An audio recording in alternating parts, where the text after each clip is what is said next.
Hi, Fiber friends. Thanks for joining me on the podcast today. I have some bad news. This is the last episode I'll be releasing for 2021, but don't fret, I have more in store for the new year. I'll be back in 2022 after a short break with more one-on-one conversations. I really hope you've been enjoying getting to know the artists I've spoken to and the little peek into their lives that they've shared.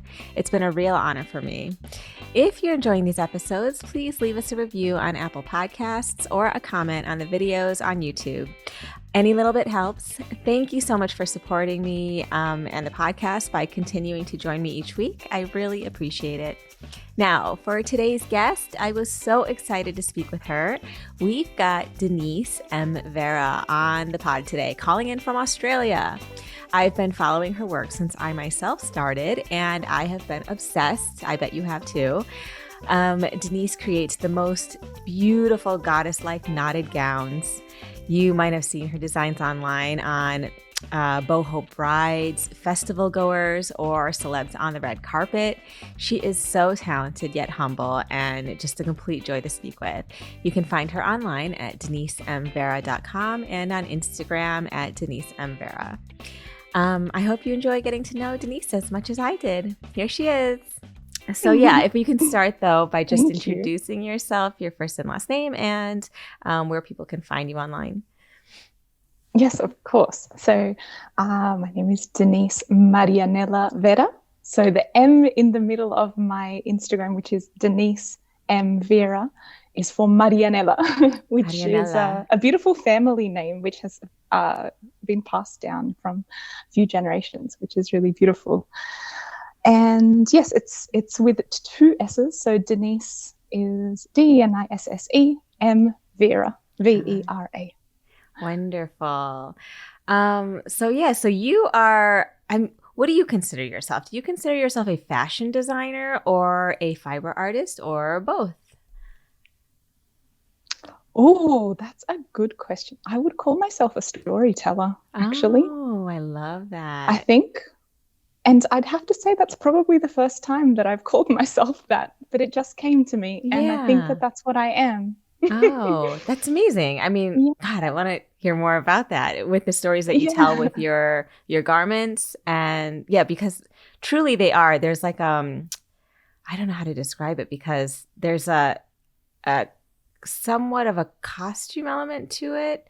But with so much elegance and with like such a bohemian type of feel, but yet it's also very classy at the same time. So anyway, okay, I need to focus here.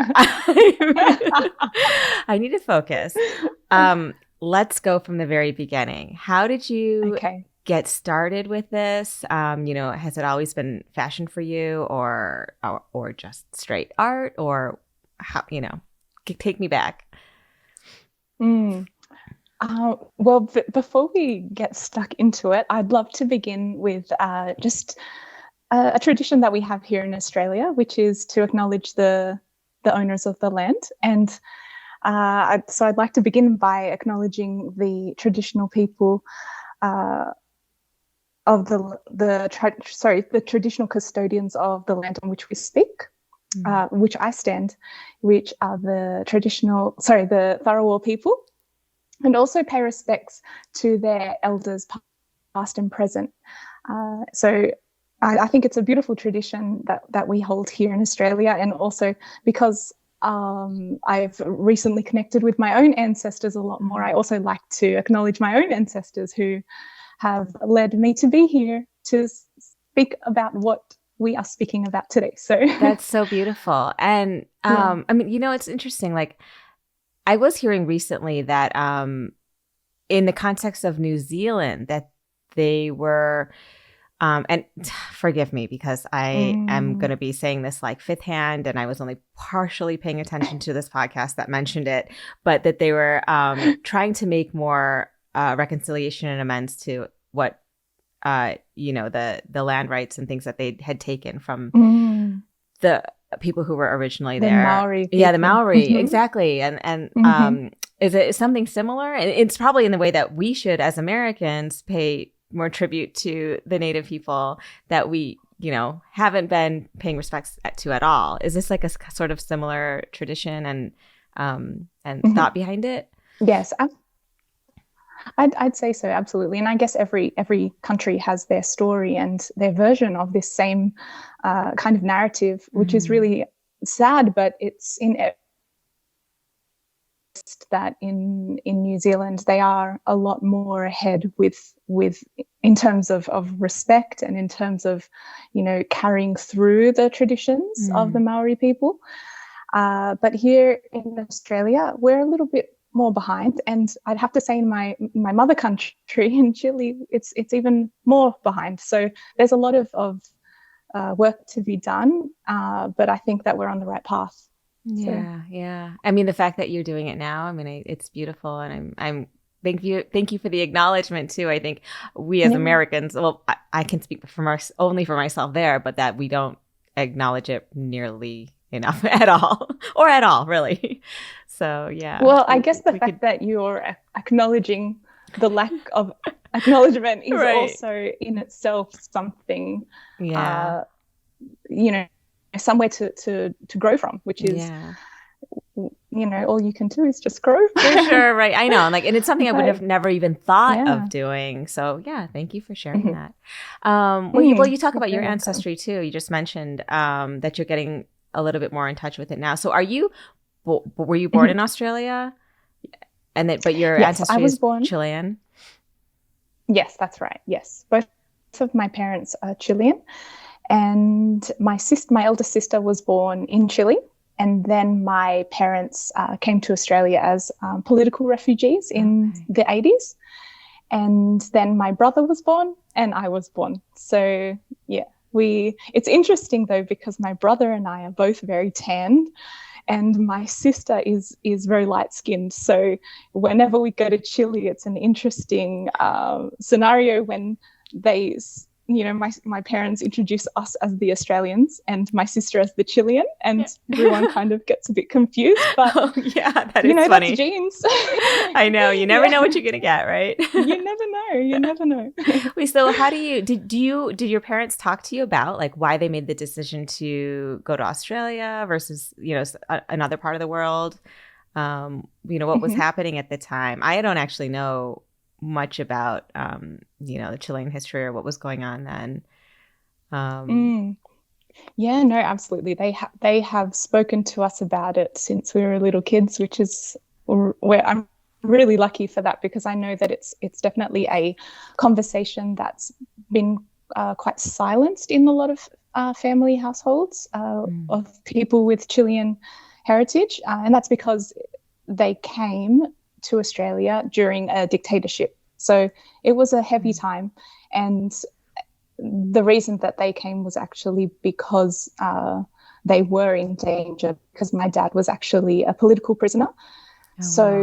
Yeah, they fled. So they left all of their family behind and came as political refugees, assisted by, what's the Amnesty International. Oh, nice. Wow. Okay. Yeah, so I'm very lucky that my parents have always been very open about that, about sharing everything with us. I guess not. I think now that I've become a lot more curious and wanting to find out even more about, you know, more in-depth things that went on at the time. My dad has slowly started to open up about his time, you know, being imprisoned, but it's very much still a sore point. And, you know, there's lots of trauma involved, and it's a story that I would love to sit with him and to hear it all out and to, you know, keep alive and to keep telling. And, you know, as I said, I feel like I'm a storyteller through my work. And you know, you mentioned before that you asked if I'm a designer or if what I call myself. And yeah, I would refer to myself as many different things, because as a business owner, you end up wearing so many hats. Right. And yes, I wear all the hats. Like, I would say that I wouldn't call myself a coder, but I know coding. I do coding now. I do marketing. I do all the hats. But I think, encompassing everything together, and then really what I feel that my purpose with my label is I feel it is to be a storyteller. And through my work, I'm kind of telling stories. And I think that in the future, that story of my parents' story is something that I will tell. Through your work? I don't know, through my work. Yeah. Oh, that would be so beautiful. I mean, it just popped into my mind what that could look like. I mean, I would love to see that happen. I think it would be amazing. Some kind of tribute to them that way. God, that's so interesting. So, I mean, I hate to stay stuck on your parents' experience, but it's actually so fascinating. Was he a political prisoner because he was like an activist or some kind of position of power? I mean, I guess that is what you'd have to be if you're going to be imprisoned, right? They don't not just taking regular people off the street and imprisoning them at the time.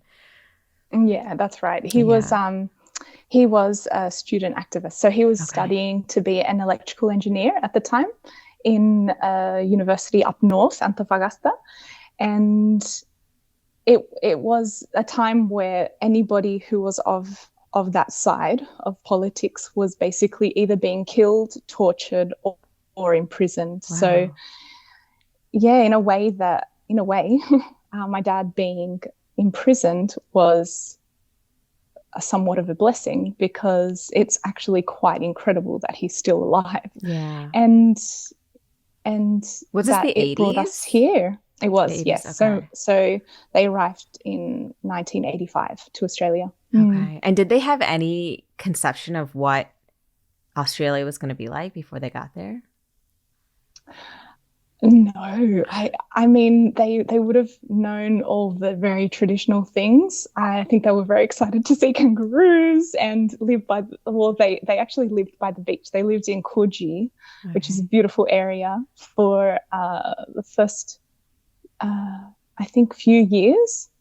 That was in a hostel, for political refugees. Mm-hmm. And then even though they were really experiencing the beauty of Australia, living by the beach and all that, it was a very tumultuous time, especially for my mum, because she is so family oriented, and she'd left all of her family, right, back home, and it was quite a rush. I guess they fled, so there wasn't much to. They couldn't say their goodbyes. And, I mean, no, they packed kind of like a suitcase. I remember my dad saying we still have these blankets that they packed blankets because they didn't know where they would sleep. And it's interesting because I actually have one of those blankets, the blankets that my dad speaks of, in my home, and it is the warmest blanket. Oh, wow. And it's just, that beautiful symbolism of that blanket will always live in my home, and it will always remind me of my parents' beginnings here. So that's really beautiful. What a wonderful sort of heirloom to be able to hold on to. Wow. Yeah, and cool. Again, I've not thought about it until this moment. It's funny because we go back to my dad's house, and he jokes because he has this little blackboard where he writes things that we borrowed from him. Oh, no, really? And he knows he'll never get them back. But that actually, no, he didn't write that on the list, but he does have records that I've borrowed from him, but really he doesn't mind that we're borrowing them. but yeah, it is beautiful. Oh, wow. So was there a language barrier when they arrived? Did they know English or? Yes. They did? No. There was a barrier, and no, they didn't know English. So they started going to TAFE, I think it was, where TAFE is like a technical college, I guess. Okay. And they were also watching a lot of many children's shows. So there's a show here called Play School, and it's still going. It's a great show for kids. And they watched Play School, and they learnt so much from that show because, you know, the speaking is quite slow-paced, and yeah, that helped a lot. But then my mother was actually a Spanish teacher, or she was a trained teacher in Chile, and then an incredible principal offered her a job as a Spanish teacher, but my mum didn't actually speak any English at the time. Wow. You know, it was one of those things where the principal just loved her energy, her passion for teaching, and knew that she would do a good job. And she did. She worked there for 30 years. Wow. Honestly, there's no better way to learn a language than to be fully immersed on both sides, so that absolutely she's going to learn some, I guess, you know, some English from, you know, her students in the process of teaching them Spanish. And I mean, that's a better way to do it than anything else, actually. Yeah. So, wow, good for them. What an incredible journey they've gone through. And do you speak Spanish? I do, yes. Yeah. As I said, my mum was a Spanish teacher, so she very much instilled it within the language within all of us. And she passed away 3 years ago from brain cancer, actually. So it was quite a quick, it was 5 months from the moment that we found out. So it was very fast, but it was an incredible journey. And since she's passed, I think that we are so aware that she was the one who kept the language so alive that we really try hard to keep it going. So, you know, even my little nieces who are 6 and 4 will be speaking in English, and they'll say, habla en español, tenemos que hablar en español, which means we need to speak in Spanish. And that is something that my mum would always say. So it's incredible that, you know, even they know the importance of the language, and it's very much, you know, come from my mother. That's great. Do they see, it's so hard to carry on language. I mean, my parents speak Korean, and they spoke Korean to me. I mean, they did a mix of both. My dad speaks more English to me. My mom speaks Korean to me. And I am so embarrassed to speak it back, even though I would be okay at it. I would probably be like a kindergarten level speaking it back, which is great, actually. Yeah, sorry. Maybe I'm exaggerating. It's probably more like preschool, but I just always I've always responded back in English, and so now my Korean is poor, and so I can't, you know, really pass it on to my own kids. So yeah, that's one of the things, like with language and even just cultural traditions, it's so hard to pass on once you've been in this sort of, you know, a Western culture the way we are in now. Yeah, it's difficult. But, you know, things always happen in such a beautiful way. You never know, you know, your children might end up having this real intrigue with language, and they'll want to learn, and then you'll end up learning from them. You know, you never know how these things happen in a circular way. It will eventually come back to you, even though, you know, it's been semi-lost. Yeah. It will. It's hard though, especially with I mean, traditions in general, but like even food. My kids are they're so American when it comes to food too. So it's like they'll eat some Korean things, but really reluctantly, and really I have to like make sure no other thing is on the table. They have no other choice that day. Then they'll eat it, but like really barely. So yeah, I don't know. Those kinds of things are hard to pass on. But how old are your children? 8 and 9.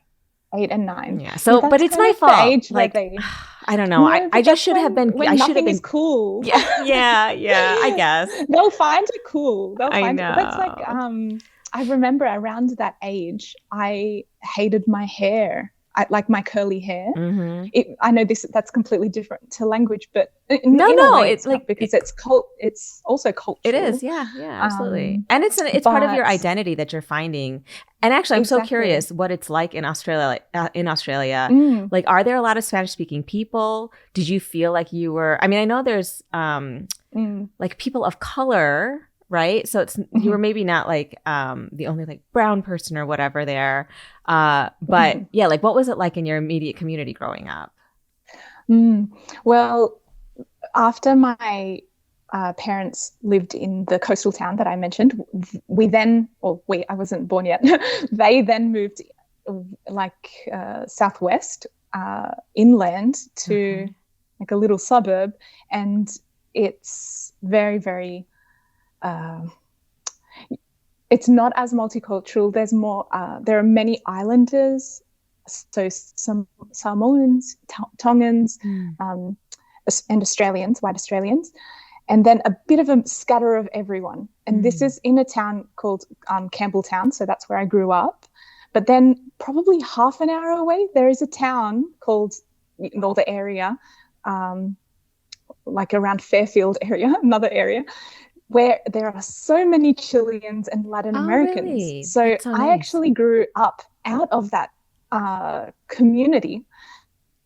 And I guess that meant that I grew up quite Australian, quite like, lacking in the culture. We still did cultural gatherings and we had lots of Chilean friends, but generally my community was not very Latin American. So that's come later on in life where, I've expanded my friendship group and now I actually have an incredible group of Latina women who we, speak to each other in Spanish. We actually create crafts together. We, have these beautiful gatherings that are like incorporate dancing and food and music. That's amazing. So that's actually come later on. Yeah, it's really beautiful. Right, when you were ready to seek it out and I think so. Find it. Yeah. When I decided that curly hair was cool. Yeah, which it is. Like all happened at the same time. I know. We always want what we we always want what we don't have, right? Like it's like my hair is stick straight and I've always wanted curly hair, and like it's always seems like the grass is always greener, right? Yeah, I think especially in those younger ages, especially your children's ages. So I have a hope for them. I think that they'll just get really curious about the Korean culture, and then all of a sudden, just want to go to Korea. Yeah. They'll want to be there. I hope so. Well, they're going to have to deal with two cultures because my husband is Russian. So they're going to be all sorts of confused for a while.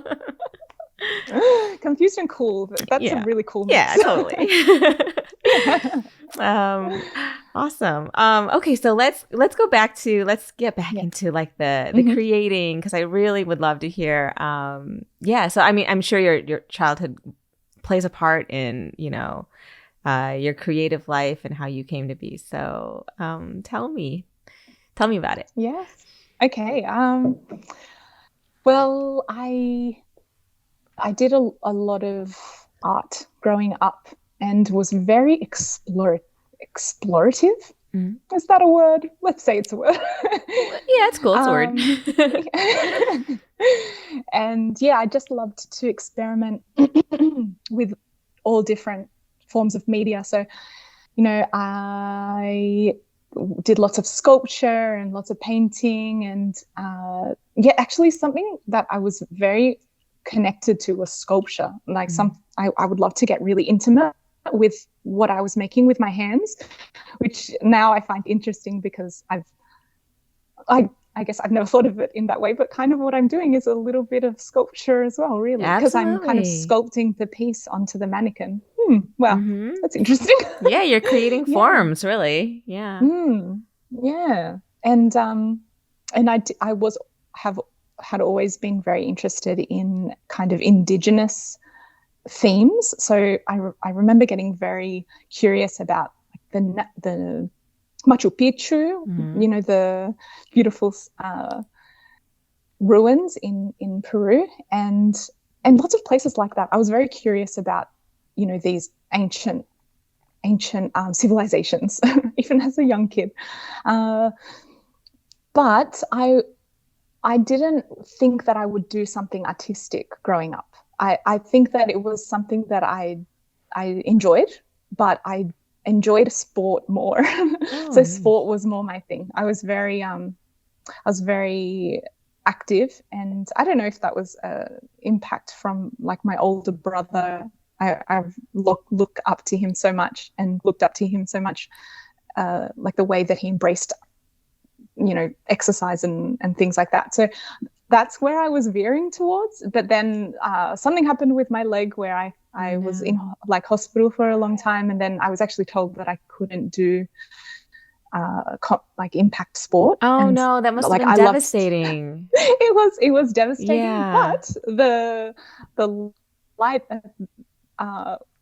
from that was my sister. I remember my sister brought me like a journal and this incredible coloring in set to the hospital when I was hospitalized. And that's when I started sketching, which is incredible. So coming out of hospital, I had done all these sketches and things, and then I really wanted to start making things. And my dad has this big passion for antiques, and he has had all these antique sewing machines, and he also knows how to sew really well. So cool. I got my dad to teach me the ropes, and then I just started making really simple things like skirts and little bags and very, very simple creations. Yeah. And how old were you at the time? That was probably how old are you when you finished primary school? Like around 10? Okay, yep. I think it was around 10 or that 11-ish, age. yeah. Yeah. So then going into high school, I was already really loving fashion. And then I think it was around year 10 was when I wanted to do a short course at a local college. So I did a short course and then basically just got obsessed. I just loved putting pen to paper and then bringing that like creation to life. I just loved seeing the process. And then I think from there, and I started to do lots of alterations for family members and things. I think I was just very curious about, where I could take it. And I knew that if I wanted to be able to do something more difficult, like I needed to start from the beginning and just really teach myself the skills to grow into what I wanted to be able to achieve, because I knew I couldn't just kind of jump there. So yes, I wanted to experiment a lot. And one of my first jobs actually was for a vintage store in Sydney. And I was doing all their alterations. So they would buy vintage clothes and then I would take it home on the train, my 1 hour train ride back home to Campbelltown from the city. And I'd have this big bag. I swear I probably looked like Santa Claus, just with it lugged over my shoulder. Yeah. And then, so I'd bring all of that stuff home and sew it up, fix it up, do all the alterations. And as I was doing those alterations, I was really learning about what was going on inside the garment. So I think that was a really great step towards learning how to construct. Yeah, and totally. to construct well. Yeah. God, it's great. It's like, it shows you like the resilience of that the adolescent brain, because I feel like nowadays if you were to hurt yourself and your dreams are taken away, you're of whatever physical thing you wanted to be doing, and then you just like transferred all that energy like right away, went straight into something else, which is so cool to see that you just you know what I mean? Like it doesn't sound like you spent much time wallowing or being too upset about what happened to your leg. Did it heal? Is it completely healed, by the way? Are you like physically fine? Or do you carry some of that? No, so it was a benign tumor, and it kind of ate away at my bone, at my tibia, which is the bone like right in the middle of your leg. So they told me I couldn't do any sport, but now I run. Oh, I do nice. everything. And Good. because I slowly worked myself back up to being able to do exercise. And exercise is a really big, it's a big part of my life. I really value the way that I feel after I've done lots of intense exercise. So I think that I realized that I need to be able to get myself back up there, even to be a good designer, I guess. I think to be 1,000%, I agree. Yeah. Yeah, the person that I wanted to be, the business owner I wanted to be, the boss I wanted to be, that I needed to get myself back into health so that I could really, thrive, as opposed to, not being able to run, which I love running. So I knew I needed to get myself back to running. Yeah. So wow. Okay, so you're basically in high school and giving yourself a crash course on garment construction, right? Were you a good student in school with like the typical stuff with math and whatever else? I would say sciences. Yeah, I'm like, what did we do in school? Oh, right. Yeah. I really liked maths and I think that I was good because I was studious. Mm-hmm. I don't think I was my brain isn't naturally like high functioning. I definitely know that I achieved the results that I got because I really had to work really hard to get good grades, especially with things like science and I'm the same way. I'm the exact same way. Like I did well, but I really, really had to try for it. Yeah. So so while you were becoming obsessed with all things clothing, I guess, were your parents supportive of that? Did they see you sort of taking this route, and how did they feel about it? Yeah, they were very supportive, and I think because before I wanted to get into fashion, I knew I wanted to have a business already. My dad has a small furniture business, and I think I loved the way that my parents navigated through things in their careers. So, sometimes my dad was working more, sometimes my mum was working more. And I think that they were able to do that because my dad had his own business, and he was able to step in and out. And I guess maybe that kind of snuck into my brain, and I just liked the flexibility of it. Yeah. And I think from a young age, I already started to, I think, envision how I wanted my life to be as an older person, which was somebody with flexibility to be able to do what they love, but also be 100% present with family life, with, to be a good friend, to, I think something that I always think about is that if I don't have time to help a friend with an alteration, then I'm not on the right path. Like I always feel like I should always, like, I started this for a reason, and I don't want to lose myself in it. And that's the one, I guess, one of those little things that I just think, if I'm saying, sorry, don't have time for you, don't have time for that, then I need to realign my values and just, that's it's amazing. Just a small example, but I don't know. No. I mean, I think that's actually so poignant and so not just mature, but like the fact that you recognize that. I mean, now is one thing because you're grown up, whatever. But like, I mean, to even recognize the work-life balance thing that is so important that I feel like nobody, at least in America, I feel like it's gotten lost. I mean, with the pandemic, I think people are finding it now, which is why everybody's quitting their jobs. But I mean, it's pretty spectacular that you were that you recognized right away, and you saw that that a work-life balance is possible. I mean, I guess it's through your parents. Mm. So, you know, because my experience was so different. It was like Asians, it's all professional, doctor, lawyer, engineer, and like those are your only choices.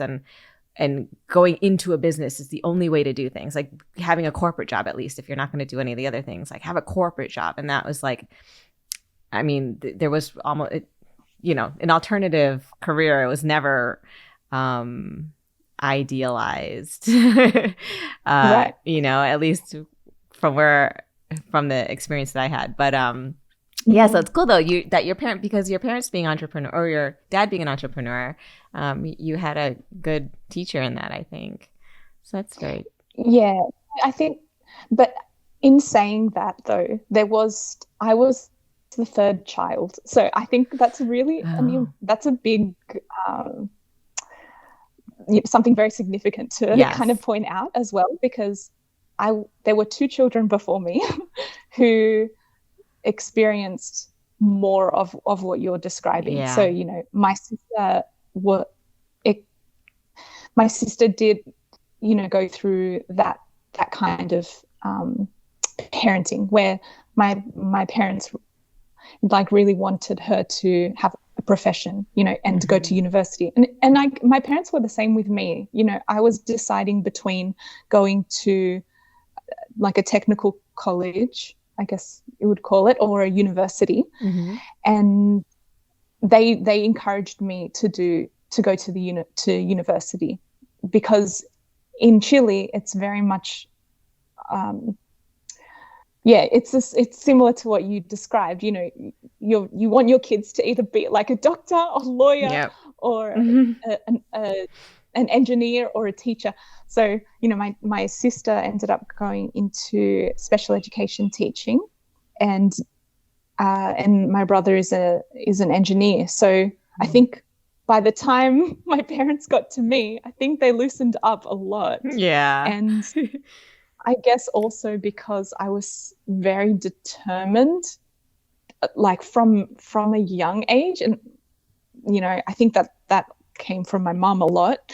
And I was just kind of not giving anybody the opportunity to tell me that I couldn't do what I wanted to do. Right. Because I was so certain about it, you know? So, and I think that deep down, it's very, going into fashion, you kind of know, you know, your classmates, you all know that people aren't going to fully understand why you're going into fashion, basically. And they might, you know, put you down and things. And I think I always, before giving them the opportunity to put me down, I would, you know, speak my passion before that happened. And I think that really helped in people believing in me, because I believed in me. Absolutely. No, I think, or I was faking to believe in me. I think that, like faking, the whole fake it before you make fake it it to make it. is a big But I also think, I mean, there's an energy that comes from somebody who's really impassioned with something like this. So I mean, the fact that you I mean, like even as a high school student, to be going through the process of traveling an hour to go to a vintage shop and do all this stuff, I mean, like it's a lot of work. And I think that, you know, you showing that you're spending so much time doing this one thing, it's so clear, you know, when someone really is into something. I mean, I think that's like one of the hardest things to do. And one of the hardest things to figure out is like, what are our passions, right? But you found it really early, I think, and which is so wonderful, because I like, even with my own kids, I look at them and I'm like, they're young still, but if when they're in high school, they're showing me one thing that they're really obsessed with, like I don't think I'm gonna shit on it. I think I'm gonna be very supportive. I hope. God, I hope it's not something like really, really crazy, but I'm hoping to be really supportive. In this world, there's just so many possibilities that you can make anything work. It's right. You really can. You really can. Now with really YouTube, really. Absolutely. It's true. Yeah. It's great. Yeah. But anyway, I mean, I'm sure, like, I feel like, thank you. Yeah, you taking that path, and people, like, I feel like as an onlooker, I would have been like, oh, she's so inspirational. You know what I mean? Like watching you follow your dreams. It's really, it's one of those things it's magical to see. Yeah, thank you. Thank you. But, you know, like thinking back to my mindset back then, I think that what I was doing was modeling things from other people that I really looked up to, even friends. I remember, this is such a random example, but my friend Jennifer Nunez is just an incredible soul. And we were in the same grade, like graduate year. And I remember she turned up to class wearing a beret, and she looked like a little Frenchie. She looked so just classy. And I remember looking at her and just thinking, wow. Wow, I, you know, like she's pulling that would off. love to dress in a way that really describes me. And, you know, that's just a small example, but I think that that's something that I did a lot. And that show, it ends up looking like you've got everything put together, like you've got everything in line, but really you're kind of just modeling off other people, you know, the things that you really, you know, wish to. Of course. As a teenager, because you're still trying to figure it out, you know, so it's a hodgepodge of all different kinds of trends. But then you're also trying to be unique. So then you got to try a bunch of stuff, you know, and some of it works, some of it doesn't. But yeah, I mean, that's very the whole experimental time. Yeah. I mean, that's the most fun part about being a teenager is being able to, you know, go through that process and play around and there's no stakes, you know, I guess. Absolutely. Or is it higher? Are the stakes higher in high school because you have to like, you know, go to school with mean people? Things are so different now. I know. Yeah. I feel like we're like really in this pluralist world where anything goes ever. Yeah. I mean, look at Yeezys. Like, have you seen like the new like boot style? I don't even know. I don't follow all that stuff, but something came up on my Facebook and someone's like, some local person is selling whatever the new boot things are, and they're crazy looking. They look like monster shoes. And I'm like, wait, these are what Kanye West designs? Like so weird, but anything goes. Yeah. Honestly, if you own it and you wear it with confidence, then that's it. That's all that matters. And really, in the end, that's kind of what sets him apart. I feel that's what set me apart. Yeah. I wasn't following I didn't see something that looked like what I wanted to create. It was purely from, you know, lots of like from visions in my mind. It was from like landscapes that I was being inspired by. It was from things that I was just draping onto the mannequin. It wasn't from anything. And I think that's why it has done so well, because it's unique. I guess it's not been done in the way that I've chosen to do it before. Yeah. Yeah, it is like purely your vision, which is, I mean, it's like a rarity these days. I think because of social media, it's hard to see original work, but yours for sure 1,000% is, you know. I mean, it's so refreshing. That's the thing. It's like when you see a Denisse M Vera piece, like, you know, it's yours, you know. So let's take me to that point. So you're in high school, you're learning more about sewing and garment construction and all this kind of thing. So do you end up going to technical school or university or neither? Well, I got into both. So I did apply for both, and I decided to go to university. And that is because I also really love the theoretical side of things, and I really love to delve deep into concepts. So I'm a very conceptual designer. So I like to kind of put this big story together and then let my ideas flow from that. So I knew that tasks that I'd be set at uni would be things like, you know, 10,000 word essay, which I did in my final year. And I liked the idea of that. I just liked the idea of just really delving deep into something and then drawing from there. So I think that's why I ended up deciding to go to uni, and also because I wanted to do a sub major in business, because I knew that, as I said before, I knew that I wanted to have a business, and once I veered into fashion, I knew that I would create a label at some stage. Mm-hmm. So I really wanted to have that business backing. Was your main degree a fashion degree? Like your main focus was fashion? Okay. Yeah, cool. yeah. And then I did a sub major in business marketing, which was really insightful.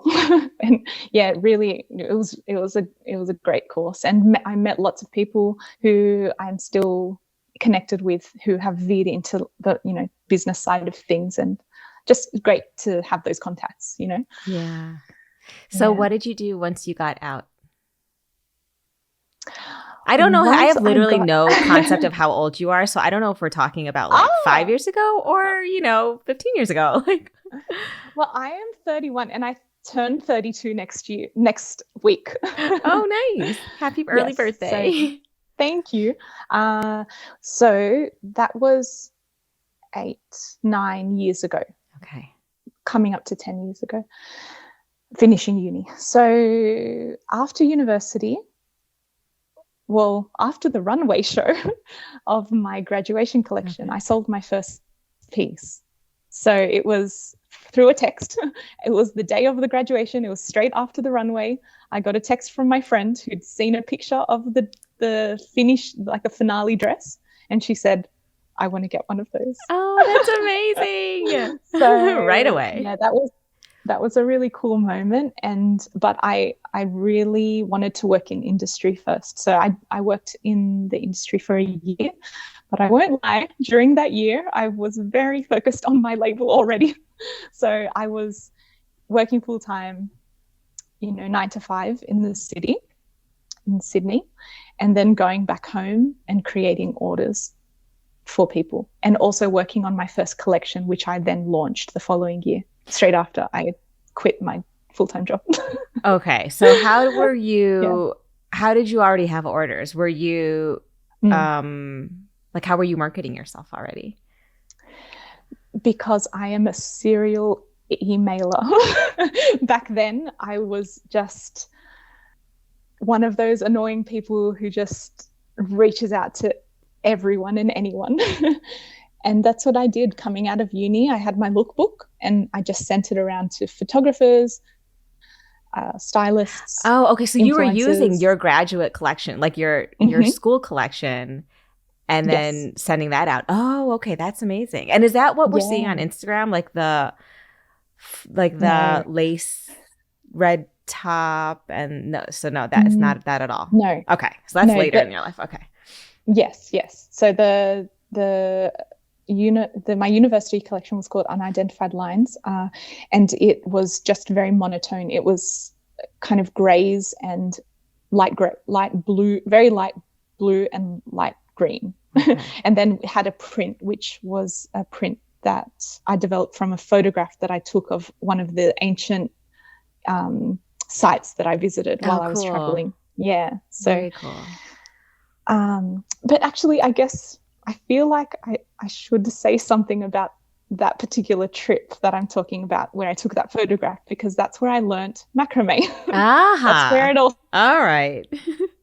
was actually that was the year prior to my graduation year. I feel like I just skipped like that main part of it all. But yeah, basically I was backpacking and with the same friend who I mentioned before, actually, my friend who was dressed really cool. Oh, nice. I was backpacking with her. Maybe she's your muse in some way. In many ways, I have to say. So we went traveling through South America, and I was I crossed the border from Bolivia back to Chile, right up north into a desert town in Chile called San Pedro de Atacama. And there I met an artisan, Oliver, and he sat with me, believed in me, and he handed his art to me. So I was very curious, as I am with things. And I, asked him, can you please teach me how to make that ring? And then I made myself one just on the spot. Oh, so he taught me the knots, and then I just did it straight away. It just came really naturally. And he was impressed by my my speed of learning. So he Yeah. kind of was challenging me, and he got me to make this necklace, which was really intricate, and I just did it. Oh, wow. So I just, it was, and it's interesting. Then later that day we went to a party. He invited me to a party, and everyone was partying, and I was just there knotting in the corner because I was so into it. I got so obsessed. And then that's when I came back to Australia, did the graduation collection, and incorporated the macrame that I'd learned from Oliver. So cool. So you were doing micro macrame, like really small stuff, right? Oh, yeah. What a serendipitous meeting to have with this guy. Was it? Was he like an artisan on the street, like selling his stuff, and then you started talking to him, or? Yeah. So he was with like a friend, and they were kind of just calling out, like, come have a look at our stuff. But he had just had his board of macrame stolen because so he actually only had a few pieces on show and lots of bongs. He was actually selling like these little artisanal bongs as well. But I guess he was knotting as he was going, and that's why he was knotting on the street on that particular day, because everything had been stolen. So wow, he was recreating, what he'd lost, which was horrible. But yeah, on that day we developed this great relationship, and then after, actually a few years later, just before I did my next collection, I traveled to Chile, and we did a workshop together. So that's so cool. So you stayed in touch and everything. Really cool. Yeah. That's so amazing. And actually one of the neck pieces, which is the Lara neck piece, which has been quite popular, that neck piece was sketched by me. I sent the sketch to him. He created it with his own partial vision as well, and then sent it back to me, and then I changed it a bit. So it was that particular piece is like a beautiful co-creation between myself and my teacher. That's so Oliver. Awesome. So, yeah. Like true collaboration. Very cool. So you were just like mailing it back and forth? Yeah, I mean, it took months. Yeah. But this was prior to me having my DHL Express account. Right. So it was very, very slow. And you'd have like no idea if it's really fully going to get there, and Yeah, no idea. Wow, that's so cool. That's like it's such a like special piece to have, when it's like he's your origin for this, for this part of your art making. That is so cool. Yeah, thank you. Yeah, and actually something that I only thought of recently is that because when my mother passed away, I became really curious about her heritage and things. So that's when I found out that we have Mapuche lineage, which is the indigenous lineage of Chile. And something cool that I realized recently was that Oliver also has Mapuche lineage. So he actually, my teacher and I both have this beautiful connection to, our indigenous heritage, and it's something that we never even discussed, or I've actually not been back to Chile since finding out that beautiful piece of information. So it's going to be really cool and heart-opening experience to be over there and to have conversations with people who have similar heritage to me. So it's going to be I fully believe that there is some kind of, I don't even know how to describe it, but that shared sort of experience that sits in your genetic like ancestry somehow, that passes through. Like I have a crazy story. I only found out a couple years ago. My dad told me, he was like, my parents were visiting, and out of the blue, my dad goes, you know what? When I was really little, my mom, so like, my grandma, he's like, my mom sold yarn. He's like, she walked around with baskets of embroidery thread, yarn and embroidery thread. And I was like, you're just telling me this now? Like, it's so crazy because this is when he was very, very young. So he has very little memory of it. Like, he's just like, I just remember her walking around with baskets of it and then going to different markets and then like selling it to retailers, basically. So I'm like, well, that's what I mean. Like, there's something in our DNA that absolutely somehow leads us to these things that we have literally no idea. We may not have any idea that it exists in us, you know? So yeah, I mean, when I heard that, I was just completely dumbfounded. I couldn't believe it. But yeah. That's so cool. Yeah, really cool, right? Yeah, man. Oh my god. I know. I wish I knew more about it. And I wish that like that grandmother, she died like 10 years ago. So it's like I can't even really ask her about any of it. And you know. But anyway. You've got your dad. Yeah, I know, but he doesn't remember. You've got to prod him for more stories. Yeah. I know. He's the youngest of 5 children, so I feel like his memories are of the later version of his mom. You know what I mean? I don't know, but yeah. But yeah, even just knowing that, I mean, it got me so excited. I was just like, God, I mean, that means I really was meant to do this, you know? Absolutely. Yeah. Yes. We're so guided. Yeah, absolutely. We're all so guided. Absolutely. Yeah. Awesome. So I want to get into like your current, what is it, like your current version of what you're creating, with your evolution of going right into like where things are very macrame based. Because I think just a few years ago, you were doing more sort of like traditional dress type, you know, I don't even know how to formal wear, I guess. Yes. Right. Yeah, absolutely.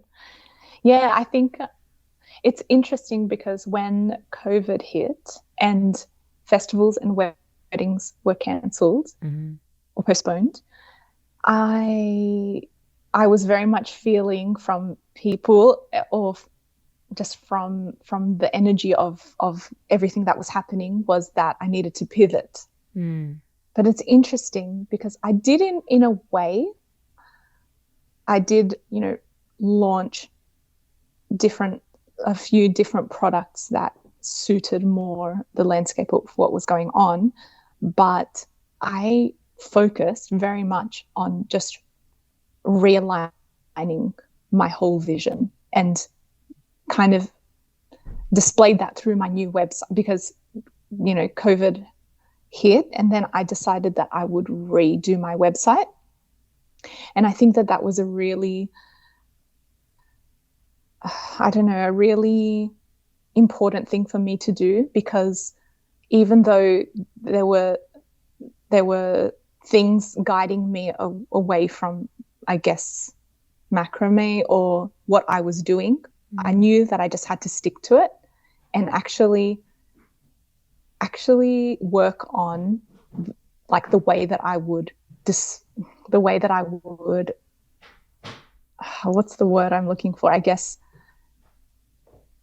to continue telling my story. Right. Like intuitively. It comes back to the storytelling thing. I think I felt like I wasn't fully displaying what I was about, what Denisse and Vera was about.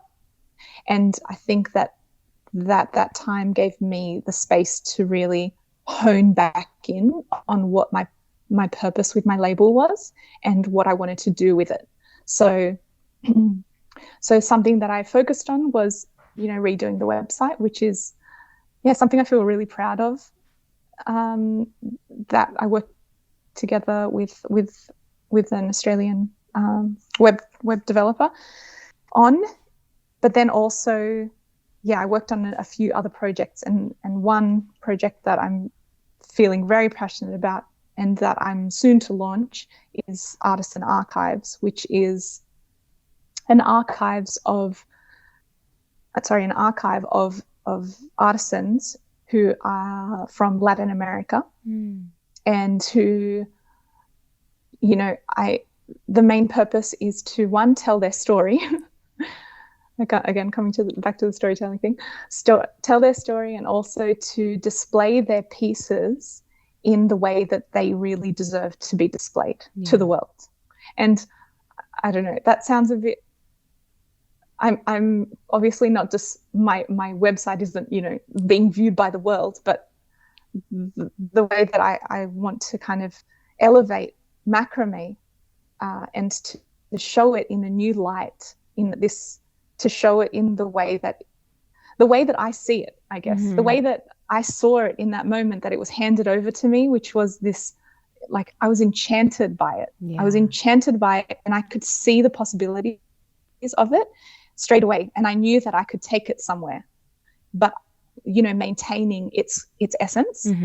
I'd never wanted to let go of its essence, which is, you know, how it was handed over to me. So I feel like that this project, which is about, you know, continuing to tell the story of other artisans, is you know, the reason why it was passed to me as well. So yeah, the platform's really beautiful. It's almost finished, but I am starting off with 5 artisans. So I've met, I have an artisan from Puerto Rico, from Mexico, from Colombia, Chile, and Argentina. And yeah, so on the platform you can shop their pieces, read about them, and just see their pieces in their true beauty, you know, because how they're usually seen, you know, is in the way that I saw macrame for the first time was on the floor on a piece of fabric, which is also beautiful. It's grounded, it's gorgeous. But yeah, it's been a really beautiful process to take those pieces and to, you know, put them on a model, have them photographed by incredible photographers, having them be worn by a beautiful model and all of that. So it's been a very beautiful process, and yeah, I'm really excited to see where that goes. But, you know, the core of it, the heart behind it, is to just continue telling this story of macrame. And yeah, that's very cool. So it's going to be shoppable from your website.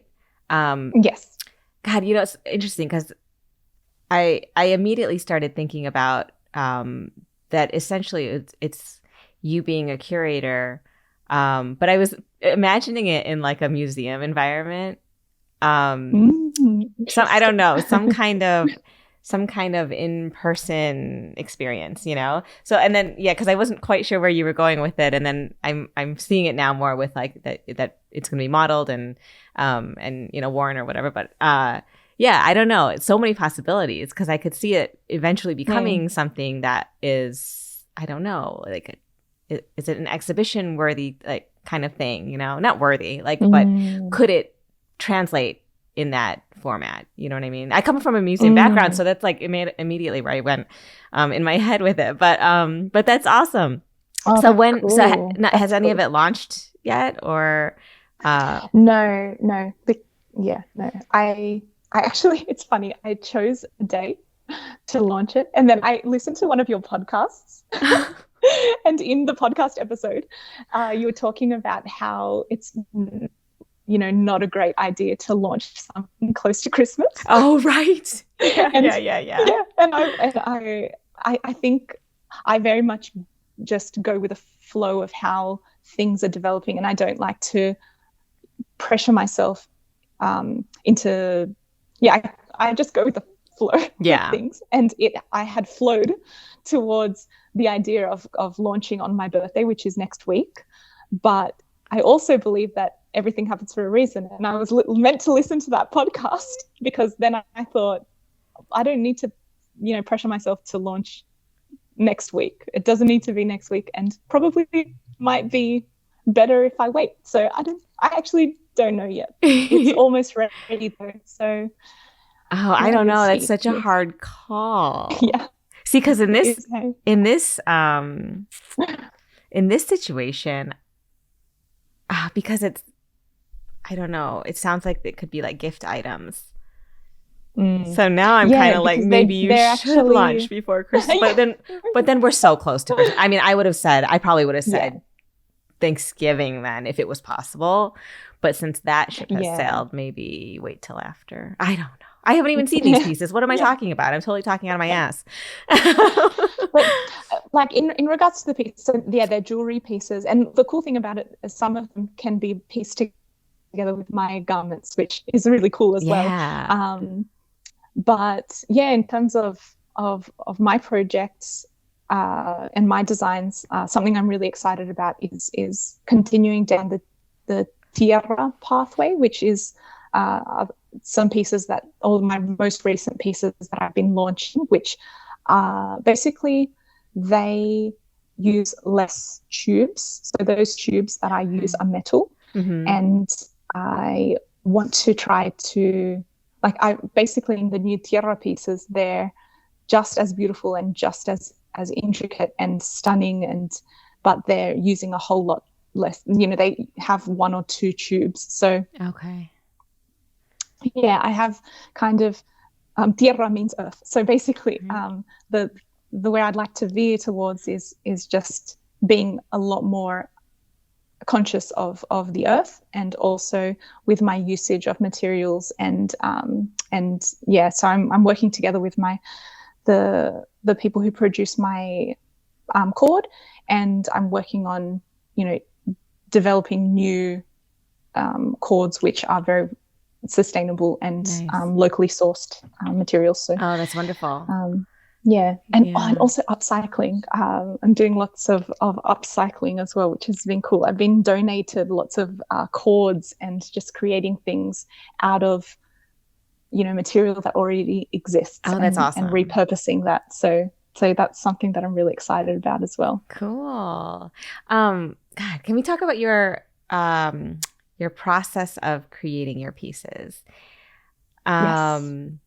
Do you sketch everything? I did see one sketch on your Instagram, but I wonder, do you sketch everything out beforehand, or do you sometimes just, have your form in front of you, your dress form in front of you, and just go to town? Like, how does it work for you? Yeah. It's happens differently every time. However, usually it begins as a sketch, and that sketch really comes to me usually in moments when I'm either in nature. Like a lot of designs have come to me when I'm hiking, and that's been a really special thing. I hold the Clio top, for example, very close to my heart, because it came to me the day before I started hiking up to Aconcagua, which is the highest peak in Latin America. Oh, wow. But I only got to the base. I only went to base camp because it's very high. But it was a very, very sacred place. It was very, being amongst the mountains, that's my happy place to be. Yeah, delved deep into the mountains.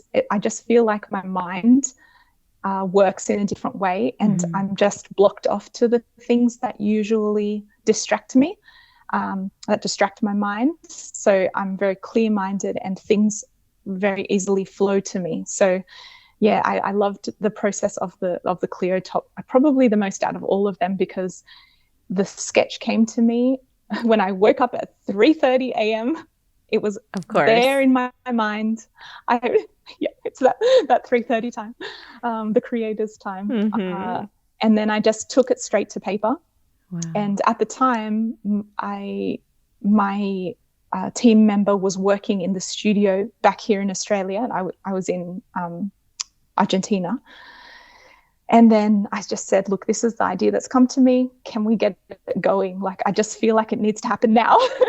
And she, in that moment that I wrote to her at 3:30 a.m., so random, she was actually working in the studio. So she started making on the spot.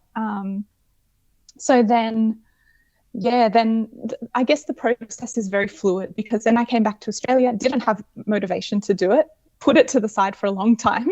And then one day on a full moon, I was feeling all energetic and then pulled it back out and, stayed up until like 4 a.m. or something, just piecing, getting it right. and just flowing with that initial idea that I'd had on that day. And then it turned into the Cleo top, which has been one of my best sellers, and just a style that I feel really connected to because it came to me when I was in the mountains. Yeah. So it's crazy. Like the altitude did for you the opposite what it does to everybody else.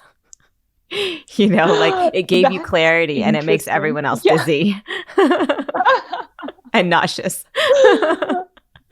Yeah, that's interesting. Yeah. I mean, which goes back toward, you know, maybe that is an ancestral thing too, where your body just wants to be there. That's interesting. Yeah. So with those pieces, so like, because I watched you evolve from like the sort of lacy formal wear collection. There were some florals in that collection, and then you had just little bits of macrame worked in to some of those pieces, like maybe a little neck piece or a couple strings that came to a belt or something like that. And then I guess maybe that was the Cleo top that came shortly afterward. But what's my question? What am I trying to get at? How like why did I veer away from that kind of style?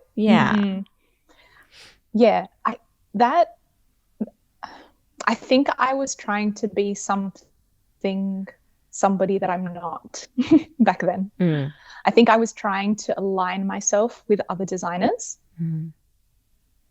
And like basically the two collections I launched that were very much what you're describing there were parts of me that were really me in there, but a lot of it was kind of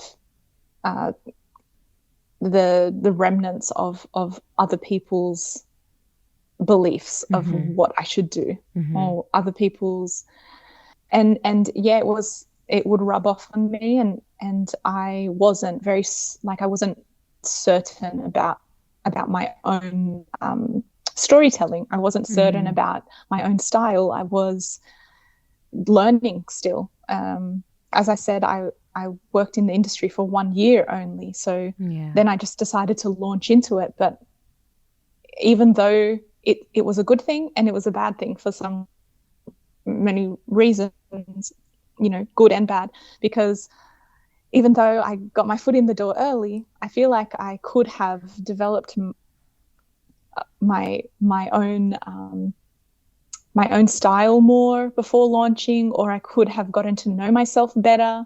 I didn't really know myself that well back then. So I feel that you can actually see that through my work. Yeah, I mean, I think you so clearly took a path that you were called to take when you veered toward the macrame pieces. Like it's because where you were trying to fit into into an existing, like with the other formal wear, it's like you're fitting into an existing sort of idea of fashion. Whereas with the macrame pieces, you created your own niche, like truly. Like it's such an original voice and such original pieces. It's like it's to me, it's so clear. I'm like, oh, see, she hit like you hit jackpot when you made your first piece. I have a like when you made it, were you like, oh, this is it? Like you kind of like, did you feel it? Did you know? Yeah, I think I felt it, and you know, maybe in some ways yes, and in some ways no. But it's something interesting. I gave a talk at. I gave a lecture at the university that I studied at recently, and that was a really beautiful experience because I always, you know, dreamt of doing that, you know, going back to where I studied to give a talk. Yeah. And when I collated my images and my, you know, imagery to share with the students, one of the things that I found, which I didn't even remember that I did this, but I filmed myself knotting the very first dress that I made. And I'm talking to the camera as if I'm famous or something. Like I'm talking to the camera as if, oh, like, you know, this is the first one that I'm making. And I don't really know what I'm doing, but it's going to be something. And we'll see how it goes. You know, it's just, I find it strange that I had the foresight, Foresight, I guess. Foresight Yeah. to think that it would lead to something. Yeah. Even when I was just making it the first one, I'm an intuitive person, but when I saw that, I was like, really? How did I know? So yeah, that was a really cool thing to show the students, because that's where they were at. There, I locked myself in a mannequin room and just knotted for days on end, and that's where they're at, working on something that they're uncertain of. Yeah. But there's always, when it's something that's right, there is that little certainty. Yeah, there's like a spark and a motor yeah. that pushes you forward through it. That's so cool. Yeah. Can we talk about marketing a little bit?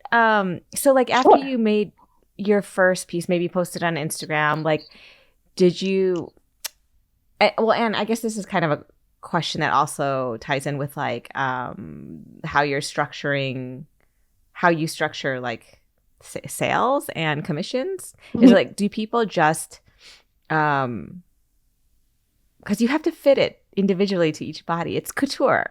Like it's all very individually based, right? So do people just pick a design from what they see on the website and then, ask you to tweak it, or how does that work?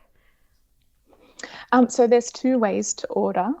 There's directly from the website, from the collections, or you can order custom piece. Both ways, you'll communicate with me either way, because if you order from the website, I will send a measurements guide, and then you measure yourself. So those are the styles that you can order online on the website. They're a set design, but they are like the cords are cut to the measurement that you request. The garment will be crafted to your exact measurements, which are provided through email. And then there are the custom pieces, which are all through email and through sketch. It usually starts with a Zoom conversation, and then there is a sketch, and then it's passed back and forth, and then the final design is selected, and then there's a measurements session over Zoom usually, or so it's very much an intimate process throughout, and it's pretty awesome that you can do that all over Zoom, and it can be accurate enough to make it work out, because they're so perfectly tailored, at least the ones that I'm seeing, online or on your Instagram. I mean, they couldn't look better on like the people who are purchasing them from you. Or I mean, half the time I'm like, are they all models? Because they're all so gorgeous, and like the settings in which they're getting either married or the festival environment or whatever it is. I mean, it's just so perfect. Thank you. I guess when you're draping with cords, you really need to get the fit right, because then it just looks frumpy. I'm very specific with measurements, and it's happened many times where a client has measured themselves, and then I look at the measurements and I don't know, I feel like I just kind of construct the figure in my mind, and I can see the proportions kind of thing, and I can just tell if there's one off. And it's so cool, because this has happened over time. It's not like I could do this as a uni student, but it through seeing measurements of so many people, I just understand the female form. I understand the form, because I've also created for all people. So I think I can just map it out, and I'll write to them and say, can you just double check this measurement, because I think it's a few centimeters off. And most of the time it's a few centimeters off. That's incredible. They'll say to me, I don't know, how did you know? Like, I don't know, it's crazy. But the like working with clients internationally has been a really cool thing, because there's always a link. There's always something, we live so far from each other. We live completely separate lives, but there's always something that like I can relate to my client on some sort of level, and then we create this really beautiful bond, and then it becomes more than just the process of making a dress. It's a ceremony. It's like it's a collaboration. It's beautiful. Yeah. It's so special because I feel like you've really found your perfect audience, and they find you, which is so amazing. So I guess this takes me back to the marketing question. Did it just happen organically over Instagram, like where you posted a piece and then suddenly all the beautiful boho princesses came to you, or like how did it happen? Like, or did you have like one big account or person that commissioned a piece from you and then it got popular from that, or like was there one big push, or do you feel like it's just kind of slowly been happening organically? I think there have definitely been a few moments that have elevated things, but it has been a slow process of just hard work, definitely, of hard work of creating relationships. Like, it's very much relationship building. It's not just, well, for me anyway, it's not, I'm going to gift you this piece and you wear it. It's, getting to know the person. I want to know what colors light them up. I want to know, it's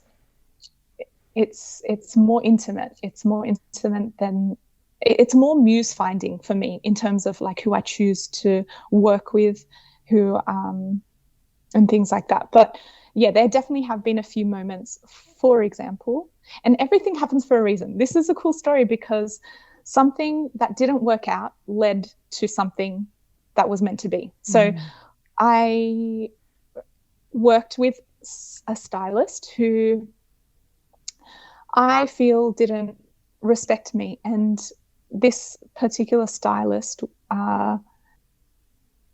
was demanding a lot of me, but I really wanted to work with the person she was styling. So she was the person who I needed to form a relationship with in order to, and I think what I've learned now is I probably wouldn't have worked with. No, actually, no. I don't regret anything. I'm glad that it all happened because it showed me the type of person that I want to be working with. Yeah. Somebody who works from the heart, not from any other place.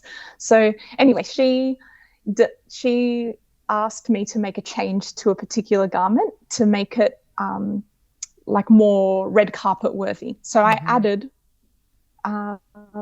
tubes all around to one particular design, and then that design was worn by a young festival goer. So after she styled it for the person she styled it for, I then sold it the same design, which was like an elaborate, it was my design with just extra bling, I guess, to somebody who wanted to wear it to a festival. And she, I guess you'd call her a micro influencer. So she didn't have a big following, but she's just incredibly stylish. And she wore the piece, which was usually being worn over like evening slip. She wore it over the briefs, over just her own. Oh no, actually I created some briefs for her. They were the first briefs I ever made. I created for her, and she wore it to a festival. And then that is the moment that the festival thing happened.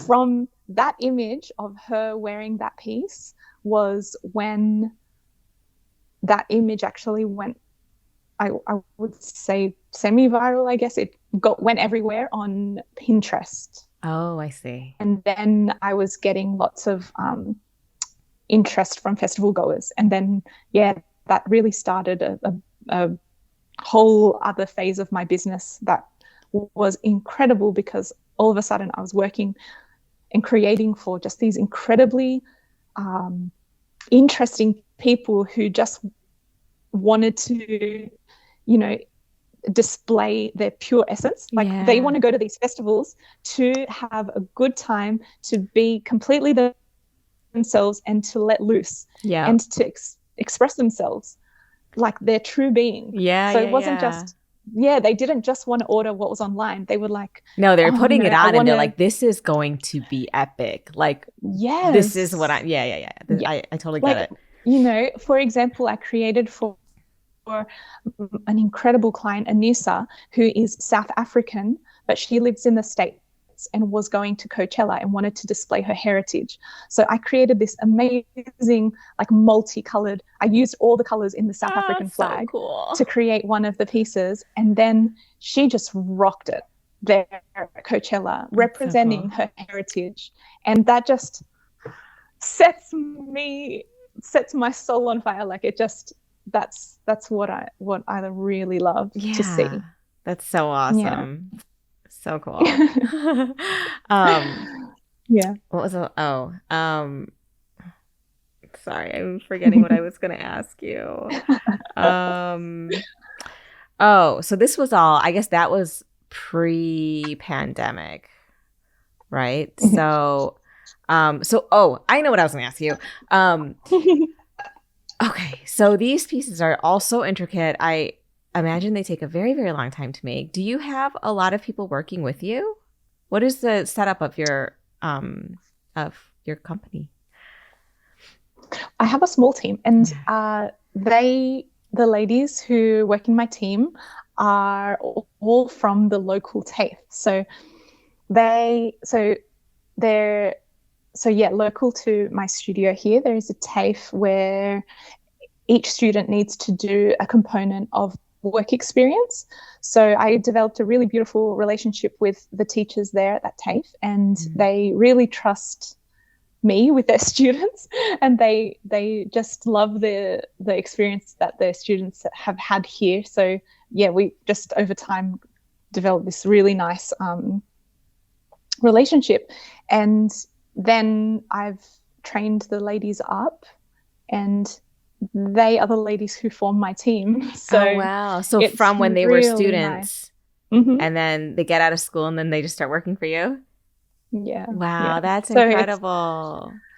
but it's such a nice mix of one cultures and ages. So Mm. for example, there's Emily. She's only 18. She's young, but um, she's had a tough time, and she loves to be here because it's her therapy. And Mm.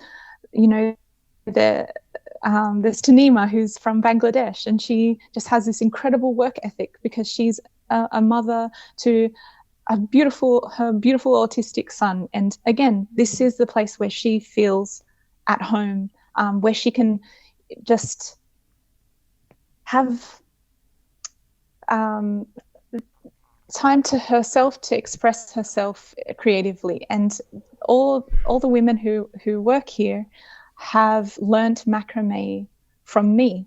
So they didn't know macrame before coming Wow. here, and now they can create a full garment on their own. So Wow. yeah, I feel very proud of that, and the fact that there's such an incredible group of women. Um, yeah. That's amazing. I mean, I feel like you are still pretty young and you very quickly started are in a position where you're delegating and teaching and and managing so many people. Is that something that comes naturally to you? Like I feel like that part is like the hardest part for me. I cannot delegate. I'm horrible. I'm like a horrible boss. But yeah, I mean like was this I hard? think, yeah, no, I Mm. understand what you're saying, Yeah. because it was very hard for me because of wearing all the hats Mm-hmm. stage, and then handing over the hats was a bit scary. Yeah. And And the I trust. think, yeah, Yeah. yep, it was really hard. And I think I think I just quickly realized that it just needed to be done. And uh, if I wanted to keep being creative, I needed to hand over jobs. And Mm. I, so yeah, it's been a big process of letting go of that control, because a control. I can be and have been very too controlling, and now I'm working on it. I'm not going to say I'm completely, chill and zen, but yeah, no, I've had to hand over a lot of or trust in other people to help out a lot. So yeah, no, that's been good. I mean, the learning curve on making these pieces, I imagine, I just don't understand how you did it, because once that festival image, let's say that went viral, were you getting many orders all at the same time? And then like at that point, did you already have people working for you? Or did you have to like hire real quickly and teach real quickly? I think probably around that time was when there were the ladies were here doing work experience. So it was more, I was enjoying, I probably spent too much time, one-on-one with the ladies, teaching them things and not getting through what I'm meant to be getting through, to tell you the truth, because I really enjoy teaching and working with the ladies.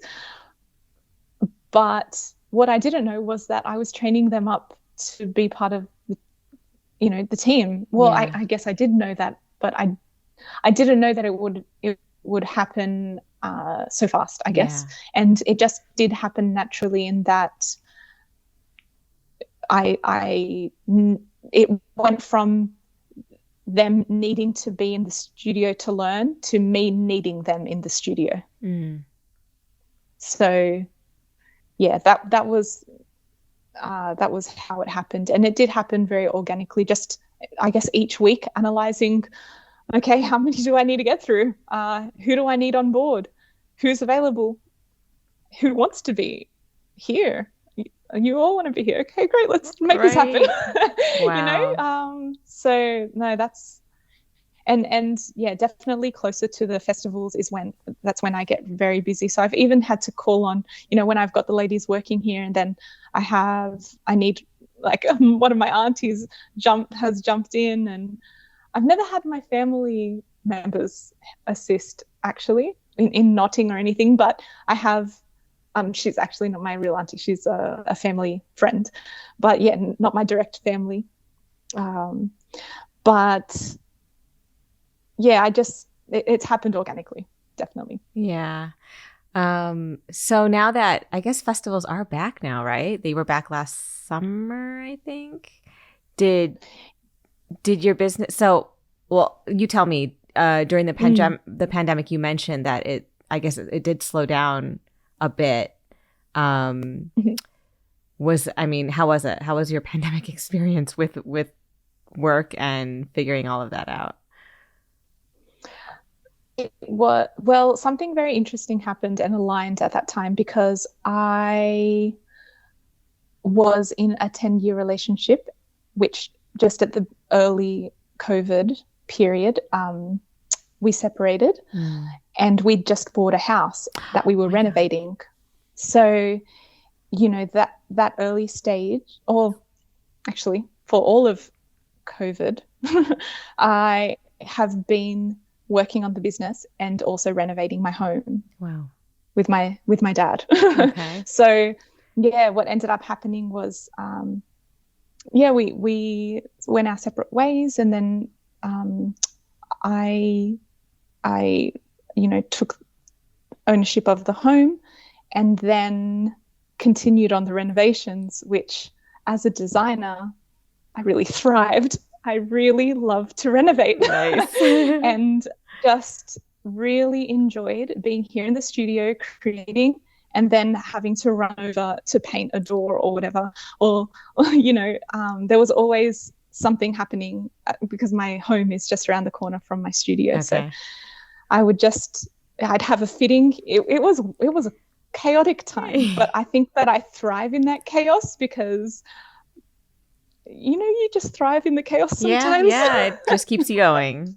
And also, I imagine because you had just separated, you had a lot of emotional things that you either wanted to put aside or just be distracted, and you had too many things going on that you didn't have to maybe dwell on it. I don't know.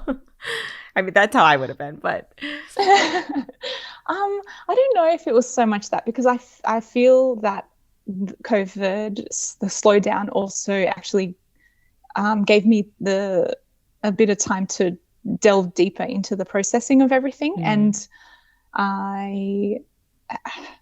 so I think that it wasn't so much of a distraction, but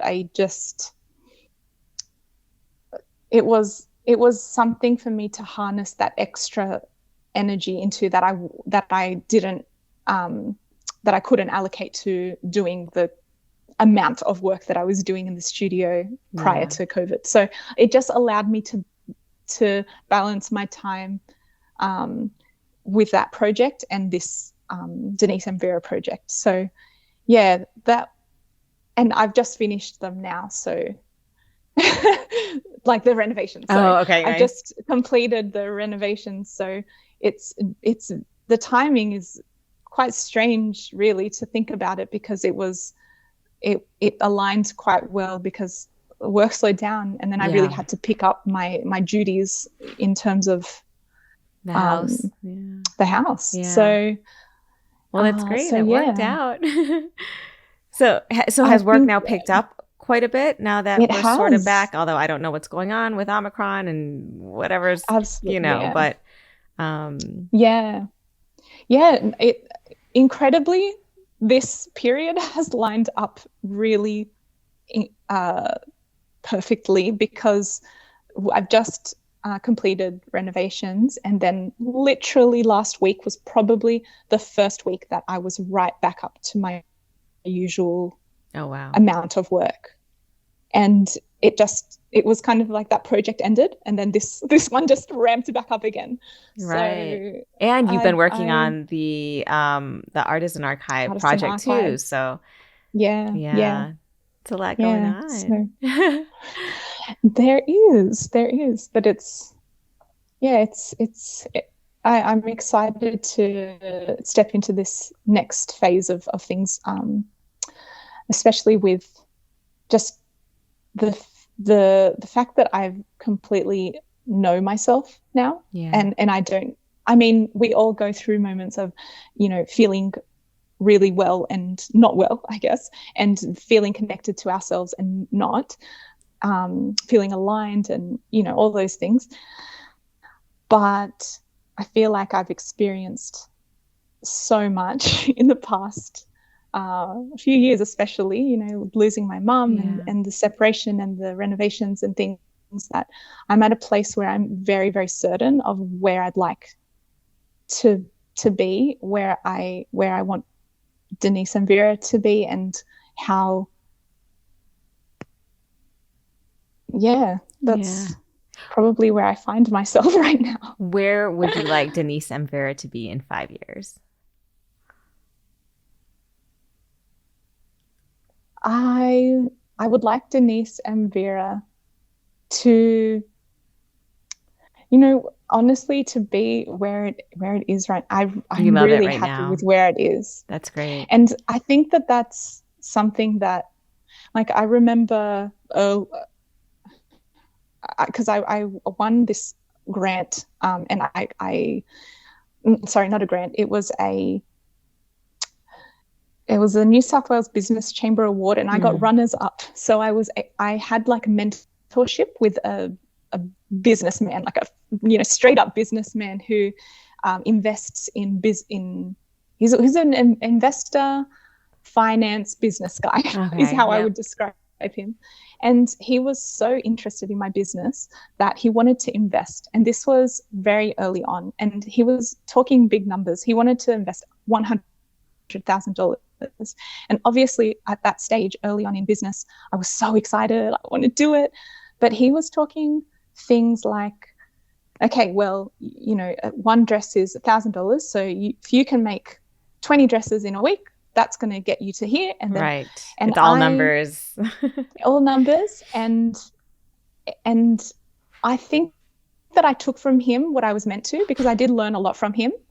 He was an incredible guide, but I knew that in that moment, my gut was telling me that that was not where I was meant to go. Mm-hmm. And I'm so glad that I made that decision at that stage, because I've been able to hold Denisse and Vera in my palm, but also in my heart, and being able to really share it in the way that my heart desires, and not in any other way. Right. You're not answering to anyone else's vision of what they think it should be. Exactly. Yeah. And I shared a reel like recently, which said something at the end. I say, I'm following my own rules. And I feel like that's where I'm at right now, that I've come to the realization that in our lives, we hold the pen to our story, and we make the rules, and we can direct our lives in whichever way that we wish to. And I can lead Denisse and Vera wherever I wish to lead it, and where I wish to lead it is where it is.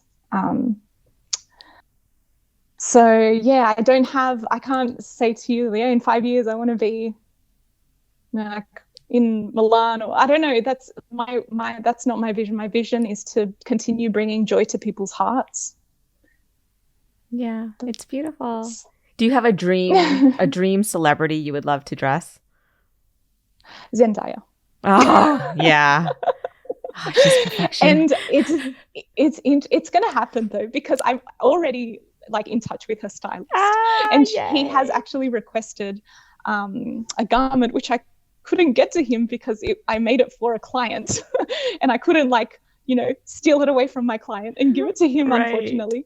And he needed it kind of ASAP for a particular thing called the Golden Globes. Oh no! But in saying that, I know it will happen when it's meant to happen. Yes, so, yes, it will. Yeah, I never kind of question things when they don't work out, because I know that it's not the right time. Yeah. Also, I mean, she's about like this big, so I don't know what your other client, like if the measurements would have been right, you would have had to redo it a little bit, but yeah, I would have had to do a little bit of tweaking, but I would have done it because it's her. And absolutely. Oh, we're definitely going to see that happen. I mean, there's not like a better match. I literally can't think of a better match. Maybe. Well, I'm really glad that I've said it out loud to you on this podcast. Yes. It's going to happen. Oh my gosh. I could start saying so many names, but I won't. Well, there's definitely going to be huge things and huge collaborations and partnerships for you in the future. I already know it. I mean, and already all that you've achieved with your business is so incredible. So, I know you're going to do all great things, and I'm so excited that I finally got to talk to you, and that you are a real person that is not just on Instagram that I've been like fawning over the pieces for 6 years. Yeah, you're amazing. And likewise, you are amazing. Thank you so much for having me on your podcast, which I've been listening to for so many years. Thank you. I mean, I feel like I'm so loopy right now because it's almost midnight, and like I'm sorry if I was not directing the conversation well. I was trying. I'm trying, but you did very well. Oh, thanks. You're wonderful, though, Denisse, and I just thank you for agreeing to come on and for sharing your story. And you are awesome, and I will for sure be seeing you. And I hope one day I can somehow guide my own self to have a reason to buy one of your pieces. Right now, I literally don't go anywhere, so I can't justify it, but I'm going to have to find an event. I am certain that magical scenario will just like lead its way to you, and then this is going to happen. Yes, absolutely. Sure. All right. Well, thank you so much again. And I'll be seeing you on Instagram. Check the show notes of each episode to get the website and Instagram for each of the fiber artists I speak with. Be sure to give them a follow. And you can view video from this podcast on niromastudio.com/thefiberartistpodcast. If you enjoy the Fiber Artist Podcast, go to Apple Podcasts to subscribe, rate, and review. Thank you for listening.